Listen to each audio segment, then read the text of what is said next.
This is a continuation of The Red Badge of Courage by Stephen Crane, comprising chapters 3 through 5. Chapter 3. When another night came, the columns, changed to purple streaks, filed across two pontoon bridges. A glaring fire wine-tinted the waters of the river.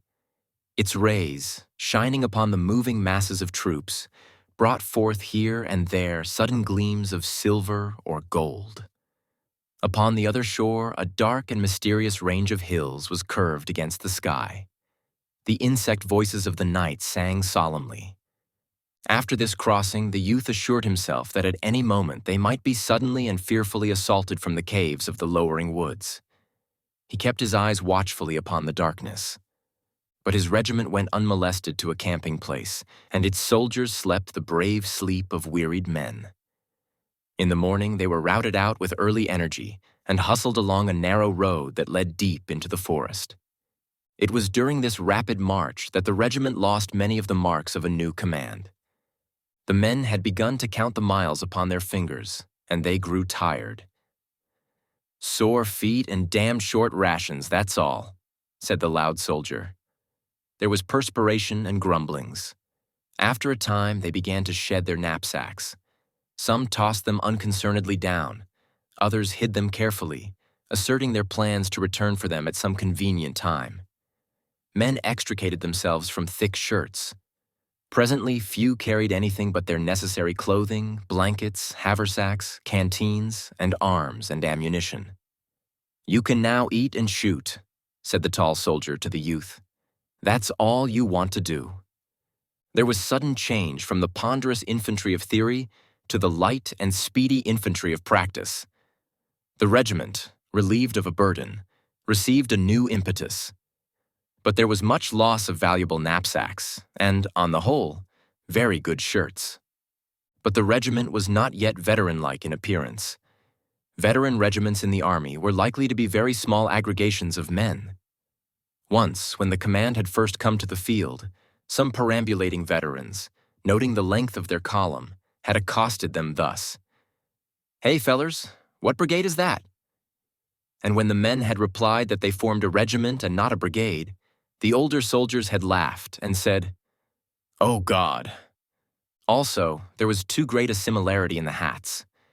The hats of a regiment should properly represent the history of headgear for a period of years. And moreover, there were no letters of faded gold speaking from the colors. They were new and beautiful, and the color-bearer habitually oiled the pole. Presently, the army again sat down to think. The odor of the peaceful pines was in the men's nostrils. The sound of monotonous axe blows rang through the forest, and the insects, nodding upon their perches, crooned like old women. The youth returned to his theory of a blue demonstration.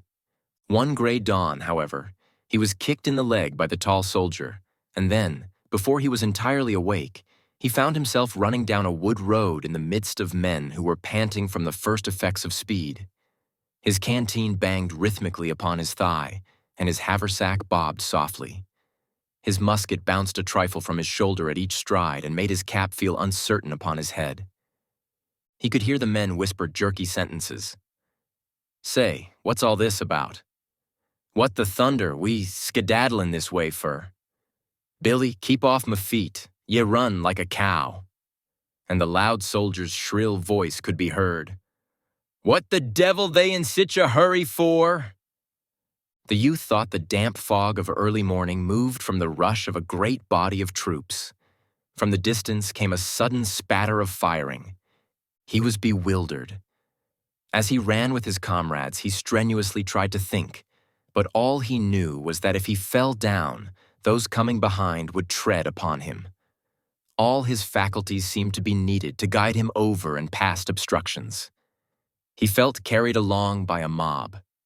The sun spread disclosing rays, and, one by one, regiments burst into view like armed men just born of the earth. The youth perceived that the time had come. He was about to be measured. For a moment he felt in the face of his great trial like a babe, and the flesh over his heart seemed very thin. He seized time to look about him calculatingly. but he instantly saw that it would be impossible for him to escape from the regiment. It enclosed him, and there were iron laws of tradition and law on four sides. He was in a moving box. As he perceived this fact, it occurred to him that he had never wished to come to the war. He had not enlisted of his free will. He had been dragged by the merciless government, and now they were taking him out to be slaughtered. The regiment slid down a bank and wallowed across a little stream. The mournful current moved slowly on, and from the water, shaded black, some white bubble eyes looked at the men. As they climbed the hill on the farther side, artillery began to boom. Here, the youth forgot many things as he felt a sudden impulse of curiosity. He scrambled up the bank with a speed that could not be exceeded by a bloodthirsty man. He expected a battle scene. There were some little fields girded and squeezed by a forest. Spread over the grass and in among the tree trunks, he could see knots and waving lines of skirmishers who were running hither and thither and firing at the landscape. A dark battle line lay upon a sun-struck clearing that gleamed orange color. A flag fluttered. Other regiments floundered up the bank. The brigade was formed in line of battle, and after a pause started slowly through the woods in the rear of the receding skirmishers, who were continually melting into the scene to appear again farther on. They were always busy as bees, deeply absorbed in their little combats. The youth tried to observe everything. He did not use care to avoid trees and branches, and his forgotten feet were constantly knocking against stones or getting entangled in briars. He was aware that these battalions with their commotions were woven red and startling into the gentle fabric of softened greens and browns.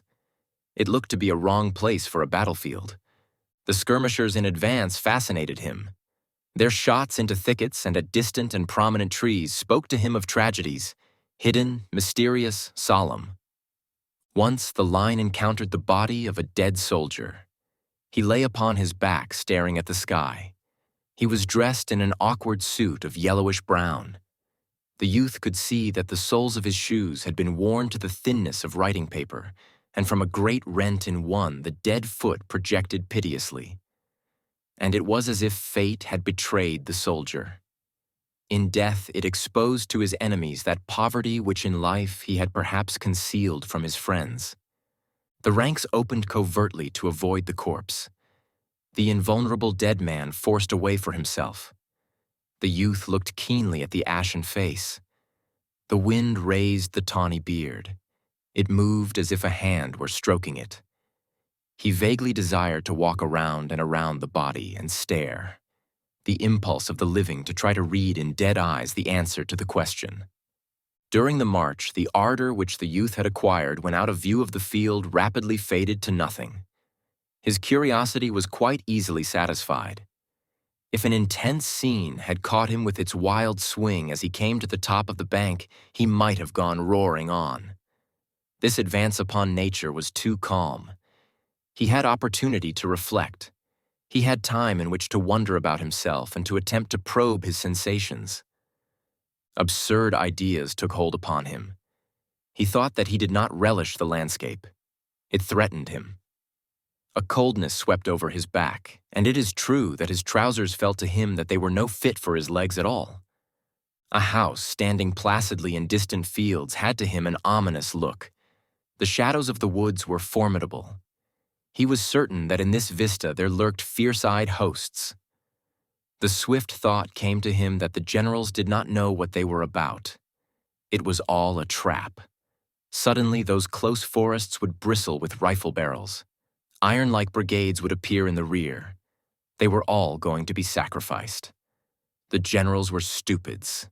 The enemy would presently swallow the whole command. He glared about him, expecting to see the stealthy approach of his death. He thought that he must break from the ranks and harangue his comrades. They must not all be killed like pigs, and he was sure it would come to pass unless they were informed of these dangers. The generals were idiots to send them marching into a regular pen. There was but one pair of eyes in the corps. He would step forth and make a speech. Shrill and passionate words came to his lips. The line, broken into moving fragments by the ground, went calmly on through fields and woods. The youth looked at the men nearest him and saw, for the most part, expressions of deep interest, as if they were investigating something that had fascinated them. One or two stepped with overvaliant airs, as if they were already plunged into war. Others walked as upon thin ice. The greater part of the untested men appeared quiet and absorbed. They were going to look at War, the red animal. War, the blood-swollen god. And they were deeply engrossed in this march. As he looked, the youth gripped his outcry at his throat. He saw that even if the men were tottering with fear, they would laugh at his warning.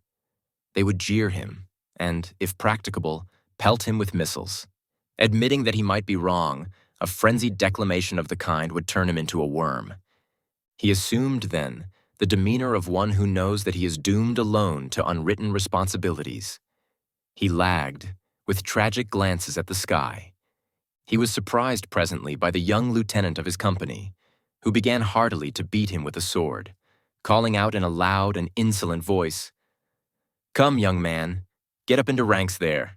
No skulking'll do here." He mended his pace with suitable haste, and he hated the lieutenant, who had no appreciation of fine minds. He was a mere brute. After a time, the brigade was halted in the cathedral light of a forest. The busy skirmishers were still popping. Through the aisles of the wood could be seen the floating smoke from their rifles. Sometimes it went up in little balls, white and compact.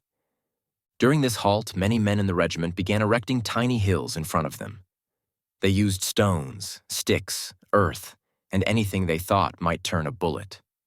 Some built comparatively large ones, while others seemed content with little ones. This procedure caused a discussion among the men. Some wished to fight like duelists, believing it to be correct to stand erect and be, from their feet to their foreheads, a mark. They said they scorned the devices of the cautious, but the others scoffed in reply and pointed to the veterans on the flanks who were digging at the ground like terriers. In a short time, there was quite a barricade along the regimental fronts. Directly, however, they were ordered to withdraw from that place. This astounded the youth. He forgot his stewing over the advance movement. "Well then, what did they march us out here for?" he demanded of the tall soldier. The latter, with calm faith, began a heavy explanation. Although he had been compelled to leave a little protection of stones and dirt to which he had devoted much care and skill. When the regiment was aligned in another position, each man's regard for his safety caused another line of small entrenchments. They ate their noon meal behind a third one. They were moved from this one also. They were marched from place to place with apparent aimlessness. The youth had been taught that a man became another thing in battle. He saw his salvation in such a change. Hence this waiting was an ordeal to him. He was in a fever of impatience. He considered that there was denoted a lack of purpose on the part of the generals. He began to complain to the tall soldier. "I can't stand this much longer," he cried. "I don't see what good it does to make us wear out our legs for nothing." He wished to return to camp, knowing that this affair was a blue demonstration, or else to go into a battle and discover that he had been a fool in his doubts, and was, in truth, a man of traditional courage. The strain of present circumstances he felt to be intolerable. The philosophical tall soldier measured a sandwich of cracker and pork and swallowed it in a nonchalant manner. "Oh, I suppose we must go reconnoitering around the country just to keep 'em from getting too close, or to develop 'em, or something." "Huh," said the loud soldier. "Well," cried the youth, still fidgeting, "I'd rather do anything most than go tramping around the country all day doing no good to nobody and just tiring ourselves out." "So would I," said the loud soldier. "It ain't right. I tell you, if anybody with any sense was a-running this army, it—" "Oh, shut up," roared the tall private. "You little fool, you little damn cuss. You ain't had that there coat and them pants on for 6 months, and yet you talk as if—" "Well, I want to do some fighting anyway," interrupted the other. "I didn't come here to walk. I could have walked to home, round and round the barn if I just wanted to walk." The tall one, red-faced, swallowed another sandwich as if taking poison in despair. But gradually, as he chewed, His face became again quiet and contented. He could not rage in fierce argument in the presence of such sandwiches. During his meals, he always wore an air of blissful contemplation of the food he had swallowed. His spirit seemed then to be communing with the viands. He accepted new environment and circumstance with great coolness, eating from his haversack at every opportunity. On the march, he went along with the stride of a hunter, objecting to neither gait nor distance. And he had not raised his voice when he had been ordered away from 3 little protective piles of earth and stone, each of which had been an engineering feat worthy of being made sacred to the name of his grandmother. In the afternoon, the regiment went out over the same ground it had taken in the morning. The landscape then ceased to threaten the youth. He had been close to it and become familiar with it. When, however, they began to pass into a new region, his old fears of stupidity and incompetence reassailed him. But this time he doggedly let them babble. He was occupied with his problem, and in his desperation he concluded that the stupidity did not greatly matter. Once he thought he had concluded that it would be better to get killed directly and end his troubles. Regarding death thus out of the corner of his eye, he conceived it to be nothing but rest, and he was filled with a momentary astonishment that he should have made an extraordinary commotion over the mere matter of getting killed. He would die. He would go to some place where he would be understood. It was useless to expect appreciation of his profound and fine sense from such men as the lieutenant. He must look to the grave for comprehension. The skirmish fire increased to a long clattering sound. With it was mingled far-away cheering. A battery spoke. Directly the youth could see the skirmishers running. They were pursued by the sound of musketry fire. After a time, the hot, dangerous flashes of the rifles were visible. Smoke clouds went slowly and insolently across the fields like observant phantoms. The din became crescendo, like the roar of an oncoming train. A brigade ahead of them and on the right went into action with a rending roar. It was as if it had exploded. And thereafter it lay stretched in the distance behind a long gray wall that one was obliged to look twice at to make sure that it was smoke. The youth, forgetting his neat plan of getting killed, gazed spellbound.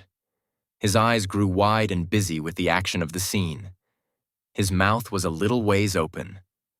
Of a sudden, he felt a heavy and sad hand laid upon his shoulder. Awakening from his trance of observation, he turned and beheld the loud soldier. "It's my first and last battle, old boy," said the latter with intense gloom. He was quite pale, and his girlish lip was trembling. "Eh?" murmured the youth in great astonishment. "It's my first and last battle, old boy," continued the loud soldier. "Something tells me—" "What?" "I'm a gone coon this first time, and I want you to take these here things to my folks." He ended in a quavering sob of pity for himself. He handed the youth a little packet done up in a yellow envelope. "Why, what the devil—" began the youth again. But the other gave him a glance as from the depths of a tomb and raised his limp hand in a prophetic manner and turned away. Chapter 4. The brigade was halted in the fringe of a grove. The men crouched among the trees and pointed their restless guns out at the fields. They tried to look beyond the smoke. Out of this haze, they could see running men. Some shouted information and gestured as they hurried. The men of the new regiment watched and listened eagerly, while their tongues ran on in gossip of the battle. They mouthed rumors that had flown like birds out of the unknown. "They say Perry has been driven in with big loss." "Yes, Carrot went to the hospital. He said he was sick. That smart lieutenant is commanding G Company. The boys say they won't be under Carrot no more if they all have to desert. They allus knew he was a—" "Hannis's battery is took?" "It ain't either. I saw Hannis's battery off on the left not more'n 15 minutes ago." "Well, the general, he sees he is going to take the hull command of the 304th when we go into action, and then he says we'll do sech fightin' as never another one regiment done. They say we're catchin' it over on the left. They say the enemy drive our line into a devil of a swamp and took Hannis's battery. No such thing. Hannis's battery was long here about a minute ago. That young Hasbrook, he makes a good officer. He ain't afraid of nothing. I met one of the 148th Maine boys, and he says his brigade fit the Hull rebel army for 4 hours over on the Turnpike Road and killed about 5,000 of them. He says one more such fight as that, and the war'll be over. Bill wasn't scared either. No, sir, it wasn't that. Bill ain't a-gettin' scared easy. He was just mad, that's what he was. When that feller trod on his hand, he up and said that he was willin' to give his hand to his country, but he'd be dummed if he was going to have every dumb bushwhacker in the country walking around on it. So he went to the hospital disregardless of the fight. 3 fingers was crunched. The dern doctor wanted to amputate him, and Bill, he raised a hell of a row, I hear. He's a funny feller. The din in front swelled to a tremendous chorus. The youth and his fellows were frozen to silence. They could see a flag that tossed in the smoke angrily. Near it were the blurred and agitated forms of troops. There came a turbulent stream of men across the fields. A battery changing position at a frantic gallop scattered the stragglers right and left. A shell screaming like a storm banshee went over the huddled heads of the reserves. It landed in the grove, and exploding redly flung the brown earth. There was a little shower of pine needles. Bullets began to whistle among the branches and nip at the trees. Twigs and leaves came sailing down. It was as if 1,000 axes, wee and invisible, were being wielded. Many of the men were constantly dodging and ducking their heads. The lieutenant of the youth's company was shot in the hand. He began to swear so wondrously that a nervous laugh went along the regimental line. The officer's profanity sounded conventional. It relieved the tightened senses of the new men. It was as if he had hit his fingers with a tack hammer at home. He held the wounded member carefully away from his side so that the blood would not drip upon his trousers. The captain of the company, tucking his sword under his arm, produced a handkerchief and began to bind with it the lieutenant's wound. And they disputed as to how the binding should be done. The battle flag in the distance jerked about madly. It seemed to be struggling to free itself from an agony. The billowing smoke was filled with horizontal flashes. Men rushing swiftly emerged from it. They grew in numbers until it was seen that the whole command was fleeing. The flag suddenly sank down as if dying. Its motion as it fell was a gesture of despair. Wild yells came from behind the walls of smoke. A sketch in gray and red dissolved into a mob-like body of men who galloped like wild horses. The veteran regiments on the right and left of the 304th immediately began to jeer. With the passionate song of the bullets and the banshee shrieks of shells were mingled loud catcalls and bits of facetious advice concerning places of safety. But the new regiment was breathless with horror. "God! Saunders got crushed!" whispered the man at the youth's elbow. They shrank back and crouched as if compelled to await a flood. The youth shot a swift glance along the blue ranks of the regiment.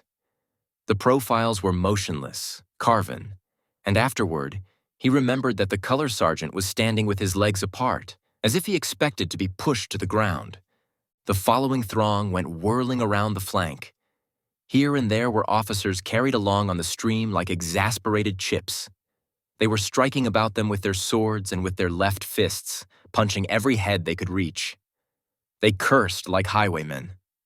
A mounted officer displayed the furious anger of a spoiled child. He raged with his head, his arms, and his legs. Another, the commander of the brigade, was galloping about, bawling.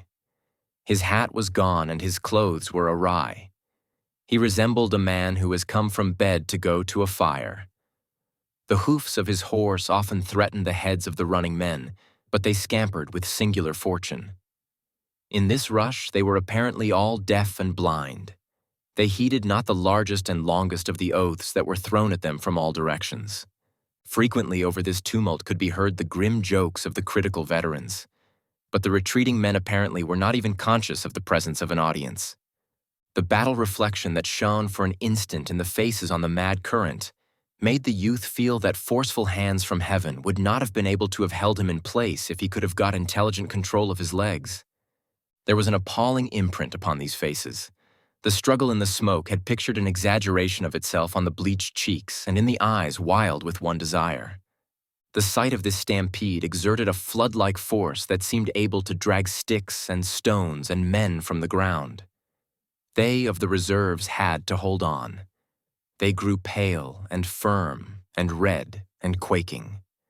The youth achieved one little thought in the midst of this chaos. The composite monster which had caused the other troops to flee had not then appeared. He resolved to get a view of it, and then he thought he might very likely run better than the best of them. Chapter 5. There were moments of waiting. The youth thought of the village street at home before the arrival of the circus parade on a day in the spring. He remembered how he had stood, a small, thrillful boy, prepared to follow the dingy lady upon the white horse, or the band in its faded chariot. He saw the yellow road, the lines of expectant people, and the sober houses. He particularly remembered an old fellow who used to sit upon a cracker box in front of the store and feign to despise such exhibitions. 1,000 details of color and form surged in his mind. The old fellow upon the cracker box appeared in middle prominence. Someone cried, "Here they come!" There was rustling and muttering among the men. They displayed a feverish desire to have every possible cartridge ready to their hands. The boxes were pulled around into various positions and adjusted with great care. It was as if 700 new bonnets were being tried on. The tall soldier, having prepared his rifle, produced a red handkerchief of some kind. He was engaged in knotting it about his throat with exquisite attention to its position, when the cry was repeated up and down the line in a muffled roar of sound. "Here they come! Here they come!" Gunlocks clicked. Across the smoke-infested fields came a brown swarm of running men who were giving shrill yells. They came on, stooping and swinging their rifles at all angles. A flag, tilted forward, sped near the front. As he caught sight of them, the youth was momentarily startled by a thought that perhaps his gun was not loaded. He stood trying to rally his faltering intellect so that he might recollect the moment when he had loaded, but he could not. A hatless general pulled his dripping horse to a stand near the colonel of the 304th. He shook his fist in the other's face. "You've got to hold him back," he shouted savagely. "You've got to hold him back." In his agitation, the colonel began to stammer. All right, General, all right, by God. We'll do our best, General." The general made a passionate gesture and galloped away. The colonel, perchance to relieve his feelings, began to scold like a wet parrot. The youth, turning swiftly to make sure that the rear was unmolested, saw the commander regarding his men in a highly resentful manner, as if he regretted above everything his association with them. The man at the youth's elbow was mumbling as if to himself, "Oh, we're in for it now. Oh, we're in for it now." The captain of the company had been pacing excitedly to and fro in the rear. He coaxed in schoolmistress fashion as to a congregation of boys with primers. His talk was an endless repetition. "Reserve your fire, boys. Don't shoot till I tell you. Save your fire. Wait till they get close up. Don't be damned fools." Perspiration streamed down the youth's face, which was soiled like that of a weeping urchin. He frequently, with a nervous movement, wiped his eyes with his coat sleeve. His mouth was still a little ways open. He got the one glance at the foe-swarming field in front of him, and instantly ceased to debate the question of his piece being loaded. Before he was ready to begin, before he had announced to himself that he was about to fight, he threw the obedient, well-balanced rifle into position and fired a first wild shot. Directly, he was working at his weapon like an automatic affair. He suddenly lost concern for himself and forgot to look at a menacing fate. He became not a man, but a member. He felt that something of which he was a part, a regiment, an army, a cause, or a country, was in crisis. He was welded into a common personality which was dominated by a single desire. For some moments he could not flee no more than a little finger can commit a revolution from a hand. If he had thought the regiment was about to be annihilated, perhaps he could have amputated himself from it. But its noise gave him assurance. The regiment was like a firework that, once ignited, proceeds superior to circumstances until its blazing vitality fades. It wheezed and banged with a mighty power. He pictured the ground before it as strewn with the discomfited. There was a consciousness always of the presence of his comrades about him. He felt the subtle battle brotherhood more potent even than the cause for which they were fighting. It was a mysterious fraternity born of the smoke and danger of death. He was at a task. He was like a carpenter who has made many boxes, making still another box. Only there was furious haste in his movements. He, in his thoughts, was careering off in other places, even as the carpenter who, as he works, whistles and thinks of his friend or his enemy, his home or a saloon. And these jolted dreams were never perfect to him afterward, but remained a mass of blurred shapes. Presently, he began to feel the effects of the war atmosphere, a blistering sweat, a sensation that his eyeballs were about to crack like hot stones. A burning roar filled his ears. Following this came a red rage. He developed the acute exasperation of a pestered animal, a well-meaning cow worried by dogs.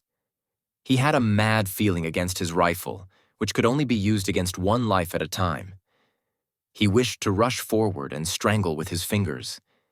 He craved a power that would enable him to make a world-sweeping gesture and brush all back. His impotency appeared to him and made his rage into that of a driven beast.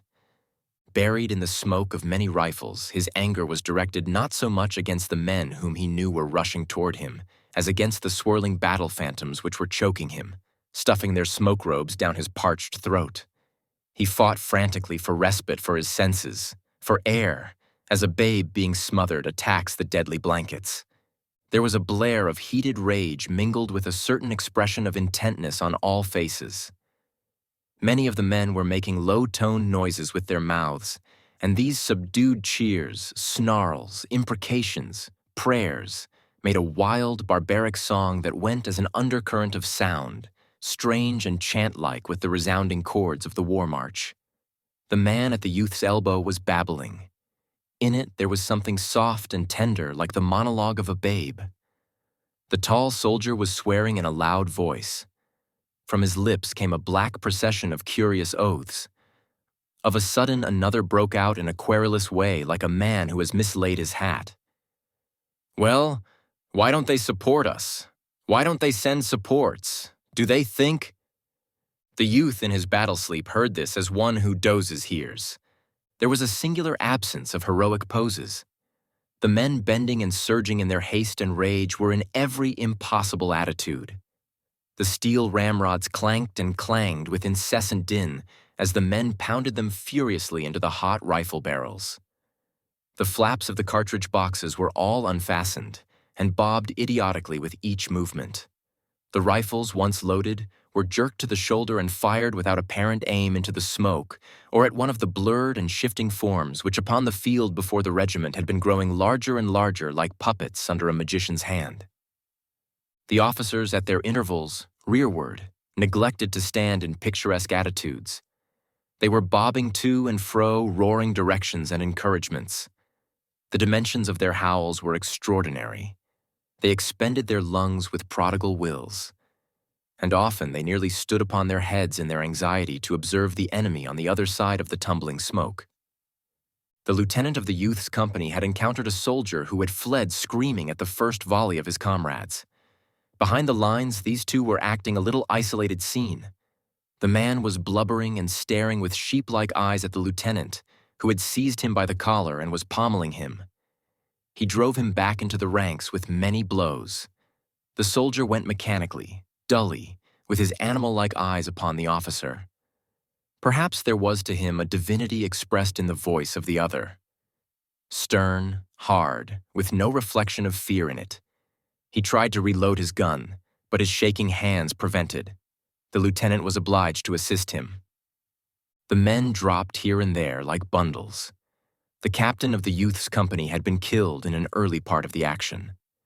His body lay stretched out in the position of a tired man resting, but upon his face there was an astonished and sorrowful look, as if he thought some friend had done him an ill turn. The babbling man was grazed by a shot that made the blood stream widely down his face. He clapped both hands to his head. "Oh," he said, and ran. Another grunted suddenly as if he had been struck by a club in the stomach. He sat down and gazed ruefully. In his eyes there was mute, indefinite reproach. Farther up the line, a man, standing behind a tree, had had his knee joint splintered by a ball. Immediately, he had dropped his rifle and gripped the tree with both arms, and there he remained, clinging desperately and crying for assistance that he might withdraw his hold upon the tree. At last, an exultant yell went along the quivering line. The firing dwindled from an uproar to a last vindictive popping. As the smoke slowly eddied away, the youth saw that the charge had been repulsed. The enemy were scattered into reluctant groups. He saw a man climb to the top of the fence, straddle the rail, and fire a parting shot. The waves had receded, leaving bits of dark debris upon the ground. Some in the regiment began to whoop frenziedly. Many were silent. Apparently, they were trying to contemplate themselves. After the fever had left his veins, the youth thought that at last he was going to suffocate. He became aware of the foul atmosphere in which he had been struggling. He was grimy and dripping like a laborer in a foundry. He grasped his canteen and took a long swallow of the warmed water. A sentence with variations went up and down the line. "Well, we've helt 'em back. We've helt 'em back. Derned if we haven't." The men said it blissfully, leering at each other with dirty smiles. The youth turned to look behind him and off to the right and off to the left. He experienced the joy of a man who at last finds leisure in which to look about him. Underfoot there were a few ghastly forms motionless. They lay twisted in fantastic contortions. Arms were bent, and heads were turned in incredible ways. It seemed that the dead men must have fallen from some great height to get into such positions. They looked to be dumped out upon the ground from the sky. From a position in the rear of the grove, a battery was throwing shells over it. The flash of the guns startled the youth at first. He thought they were aimed directly at him. Through the trees, he watched the black figures of the gunners as they worked swiftly and intently. Their labor seemed a complicated thing. He wondered how they could remember its formula in the midst of confusion. The guns squatted in a row like savage chiefs. They argued with abrupt violence. It was a grim powwow. Their busy servants ran hither and thither. A small procession of wounded men were going drearily toward the rear. It was a flow of blood from the torn body of the brigade. To the right and to the left were the dark lines of other troops. Far in front, he thought he could see lighter masses protruding in points from the forest. They were suggestive of unnumbered thousands. Once he saw a tiny battery go dashing along the line of the horizon. The tiny riders were beating the tiny horses. From a sloping hill came the sound of cheerings and clashes. Smoke welled slowly through the leaves. Batteries were speaking with thunderous oratorical effort.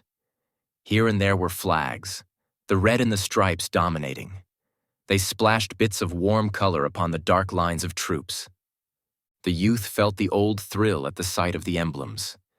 They were like beautiful birds, strangely undaunted in a storm. As he listened to the din from the hillside, to a deep, pulsating thunder that came from afar to the left, and to the lesser clamors which came from many directions, it occurred to him that they were fighting too, over there and over there and over there. Heretofore he had supposed that all the battle was directly under his nose. As he gazed around him, the youth felt a flash of astonishment at the blue, pure sky and the sun gleamings on the trees and fields. It was surprising that nature had gone tranquilly on with her golden process in the midst of so much devilment. This concludes the second part of 8 total of The Red Badge of Courage by Stephen Crane, produced by Best Audiobooks for free.